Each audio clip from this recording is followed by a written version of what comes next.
விடாமுயற்சி விஸ்வரூப வெற்றி. நடிகர் அஜித் அணி அசத்தல். துபாயில் நடைபெற்ற 24H கார் ரேஸில் 992 பிரிவில் அஜித்குமார் ரேசிங் அணி 3வது இடம் பிடித்து அசத்தியிருக்கிறது. அடுத்தடுத்து அப்டேட் கேட்டுக் கொண்டிருந்த தனது ரசிகர்களை ஒரு நாள் முழுவதும் ரேசிங்கால் கட்டி போட்ட அஜித்தின் த்ரில்லிங்கான கார் ரேஸ் தான் தற்போது உலகளவில் பேசு பொருளாக மாறியிருக்கிறது. தமிழின் முன்னணி நடிகராக வலம் வரும் நடிகர் அஜித்குமார் விடாமுயற்சி, குட் பேட் அக்லி ஆகிய படங்களில் நடித்து முடித்திருக்கும் நிலையில் விரைவில் அந்த படங்கள் திரைக்கு வர இருக்கிறது. குறிப்பாக விடாமுயற்சி திரைப்படம் எப்போது திரைக்கு வரும் என ரசிகர்கள் எதிர்பார்த்து காத்துக் கொண்டிருந்த வேளையில் துபாயில் நடந்த 24H கார் பந்தயத்தில் அஜித்குமார் கலந்து கொண்டு அசத்தியிருக்கிறார். துபாயில் நடைபெற்ற கார் ரேஸ் தகுதி சுற்றில் நடிகர் அஜித்தின் குழு 7வது இடத்தை பிடித்து அடுத்த சுற்றுக்கு முன்னேறியது. இதையடுத்து துபாயில் அஜித் தலைமையிலான குழுவினர் 24H கார் பந்தய பிரிவில் பங்கேற்றனர். ஆனால் கார் ரேஸ் தொடங்கிய 2 மணி நேரத்திலேயே அந்த போட்டியிலிருந்து அஜித் விலகுவதாக தகவல் வெளியானதால் ரசிகர்கள் அதிர்ச்சி அடைந்தனர்.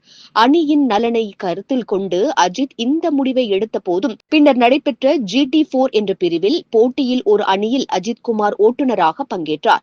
திரையில் அவர் 5 நிமிடங்கள் கார் ஓட்டினாலே திரையரங்குகளில் விசில் சத்தம் பறக்கும்.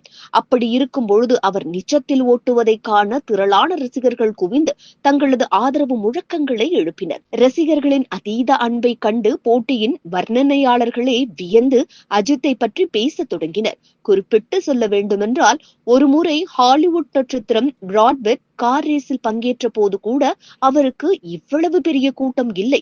ஆனால் அஜித்துக்கு இவ்வளவு ரசிகர் பட்டாளம் இருக்கிறதென்றால் அவர் தமிழகத்தின் பிராட்பெட்டை விட மிக பெரிய நட்சத்திரமாக இருக்க வேண்டும் என வர்ணனையாளர் புகழாரம் சூட்டினார். இப்படியாக ரசிகர்களின் ஆதரவுகளுக்கு நடுவிலும் வர்ணனையாளரின் வாழ்த்துக்களுக்கு நடுவிலும் அஜித்தின் கார் பந்தய காலத்தில் சீறி பாய்ந்தது. ஒவ்வொரு லேப் முடிவிலும் அவரது கார் 5வது இடத்திற்குள் வந்தது.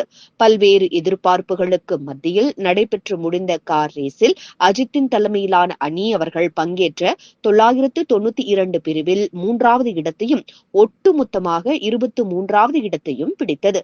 அதே போன்று அஜித் ஓட்டுநராக பங்கேற்ற ரெசுன் ரேசிங் அணி GT4 கெமன் பிரிவில் 4வது இடத்தையும் ஒட்டுமொத்தமாக 50வது இடத்தையும் பிடித்து அசத்தியது. போட்டிக்கு பின்னர் வெற்றியின் உற்சாகத்தில் இருந்த அஜித் சக ஓட்டுநர்களுடன் துள்ளி குதித்து மகிழ்ச்சியை வெளிப்படுத்தினார். மேலும் இந்தியாவிற்கு பெருமை சேர்க்கும் வகையில் மூவர்ண கொடியை கையில் ஏந்தி அஜித் மகிழ்ச்சியை வெளிப்படுத்திய வீடியோக்கள் இணையத்தில் வைரலாகி வருகிறது. இறுதியாக அஜித்தின் விடாமுயற்சி விஸ்வரூப வெற்றியாக உருவெடுத்தது.